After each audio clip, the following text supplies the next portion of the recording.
আমরা পঞ্চম শ্রেণীর তৃতীয় পর্যায়ক্রমিক মূল্যায়নের ইংলিশে ৩ নম্বর স্কুলের প্রশ্নের উত্তরগুলো আলোচনা করব। সিনের একের দাগেরটা দিয়েছে বার্সাই থেকে। বলছে the guru treated all his disciple equally. গুরুদেব তার সমস্ত শিষ্যদের সমানভাবে দেখতেন, but he liked Arjuna the most, কিন্তু তিনি অর্জুনকে বেশি পছন্দ করতেন। Because Arjuna practice this art with great concentration, কেননা অর্জুন মানে শিক্ষাটা আর কি, অস্ত্রবিদ্যার শিক্ষাটা খুব মন দিয়ে করতো। Soon he became the best archer among all, তাই শীঘ্রই সে সবার তীরন্দাজিতে সবার মধ্যে সব থেকে ভালো সে পারদর্শী হয়ে উঠেছিল। Duryodhan and his brother Dushasan did not like this at all. Duryodhan এবং তার ভাই দুঃশাসনের এটা একেবারেই পছন্দ হয়নি। সাইলেন্টলি, নীরবে, ফিলিং অফ ডিসলাইক, অপছন্দের মনোভাব, grew in their hearts towards the Pandavas, পান্ডবদের প্রতি একটা অপছন্দের মনোভাব তাদের মধ্যে জন্ম নেয়। One day they openly criticised their guru for showing favour towards Arjuna. একদিন তারা সবার সামনে গুরুদেবের সমালোচনা করে বলে যে তিনি অর্জুনকে ভালো করে শেখাচ্ছেন, মানে অর্জুনের প্রতি ভালো করে দেখছেন আর কি, সেই জন্য সে ভালো তীরন্দাজিতে সবার থেকে ভালো হয়ে উঠেছে আর তারা হতে পারেনি। দে টোল্ড হিম, তারা গুরুদেবকে জানায় that they were not any less skilful in archery, যে তারাও তীরন্দাজিতে অর্জুনের থেকে কম পারদর্শী নয়। As a reply to their criticism, তাদের সমালোচনার এই উত্তর দেওয়ার জন্য Dronacharya arranged for a test to pick out the best archer among them. তাদের মধ্যে সব থেকে ভালো তীরন্দাজ কে সেটা মানে বাছার জন্য তিনি একটা পরীক্ষার ব্যবস্থা করেন। অন দ্য পার্টিকুলার ডে, সেই নির্দিষ্ট দিনে, Guru Dronacharya asked the students to gather by the woodland near his ashram, তার আশ্রমের কাছে জঙ্গলভূমিতে সমস্ত রাজপুত্রদের একত্রিত হতে বলেন। He had placed a wooden bird with a prominently painted eye on one of the trees. তো সেই জঙ্গলের আর কি মানে ধারে যে সমস্ত গাছ ছিল সেই গাছের একটাতে একটি কাঠের পাখি, তার একটা চোখ খুব উজ্জ্বল রঙিন, সেরকম একটা পাখি তিনি গাছের মধ্যে রেখে দিয়ে আসে। তো এতে আছে choose the correct answer from the given alternatives. এতে the guru treated all his disciple equally, B Arjuna practice the art of archery with great concentration, C Dronacharya arranged for a test to pick up the best archer, D the guru asked the disciple to gather at the woodland. বিতে আছে answer, দুখানা প্রশ্ন আছে, এতে বলেছে why did Dronacharya like Arjuna the most, কেন দ্রোণাচার্য অর্জুনকে বেশি পছন্দ করতেন। লিখবে Dronacharya liked Arjuna the most because Arjuna practiced this art with great concentration। এখানে এই হিটা তুলে দ্রোণাচার্য করে দেবে, দিয়ে বাকিটা যা আছে এই পর্যন্ত লিখে দেবে। বিতে বলেছে where was the bird placed, পাখিটাকে কোথায় বসানো হয়েছিল। লিখবে the bird was placed with a prominently painted eye on one of the trees। এই লাইনটাও যেভাবে আছে ওইভাবে লিখে দিলেও হবে। সিতে আছে কমপ্লিট করতে হবে ফলোইং সেন্টেন্স। এতে বলেছে silently feeling of dislike grew in their hearts towards the Pandavas. B they openly criticise the guru for showing favour towards Arjuna. C they told to the guru that they were not any less skilful in archery. D soon he became the best archer among all. আনসিনে আসি।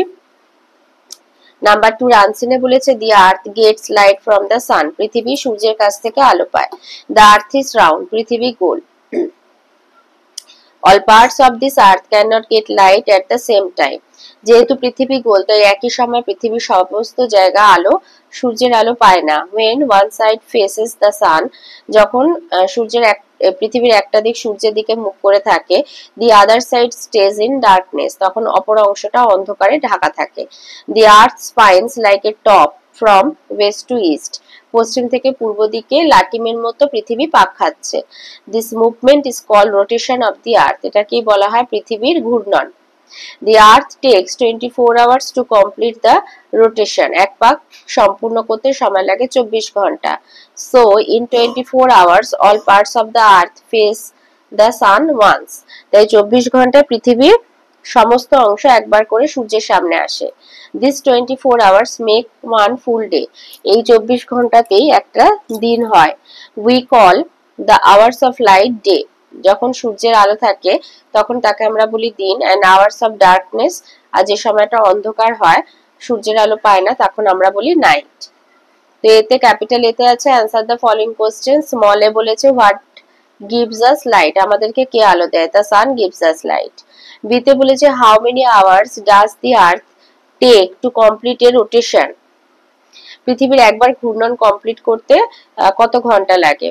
এই যে এর B লেখা, the earth takes 24 hours to complete the rotation. সিতে বলেছে what do we call the hours of light, সূর্যের আলো থাকলে সেই সময়টা আমরা কি বলি?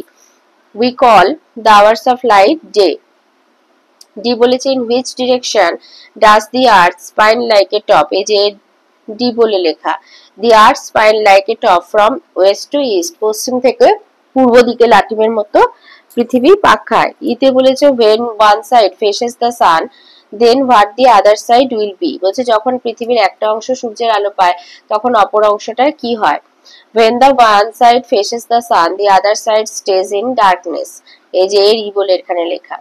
বিতে শুধু ট্রু ফলস বলতে হবে। এ বলেছে দি আর্থ স্পাইন লাইক এ বল, বলছে পৃথিবী একটা বলের মতো ঘোরে, ফলস। টপ লাটিমের মতো ঘোরে, লাট্টু যেটা। B all parts of the earth get light from the sun at the same time, বলছে পৃথিবীর সমস্ত অংশ একই সময়ে সূর্যের আলো পায়, ফলস। সি বলেছে the day and light are the results for the of the rotation of the earth, পৃথিবীর ঘূর্ণনের কারণেই দিন রাত হয়, এটা ট্রু। ডি বলেছে 20 hours makes a one full day, এখানে আছে 24 hours make one full day, তাই জন্য এটা ফলস। এই যে এ ওয়ান ফুল ডে আছে তাই জন্য এটা ফলস। গ্রামার আর ভোকাবুলারিতে আসি। এখানে হেল্প বক্সে ওয়ার্ড দেয়া আছে সেটা বসাতে হবে। তো এ হবে we have many historical places in our country. B হবে there are many huge buildings in our town. C হবে they were happy when they returned to their hometown. D Kaveri was very excited when she saw the museum in Kolkata. Number 4 এ আছে ইংলিশে লিখতে হবে স্বপ্ন dream, কাঁঠাল jackfruit, সৎ হবে honest, শিষ্য disciple. Number 5 A opposite word never always, curly straight, appear disappear, faithful unfaithful.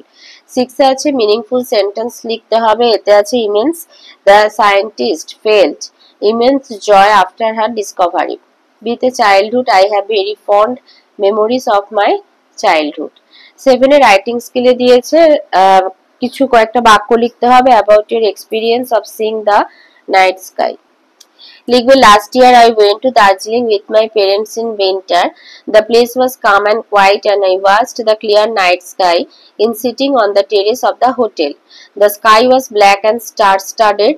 Some stars were bright, some were dull, some formed clusters, while others formed various figures.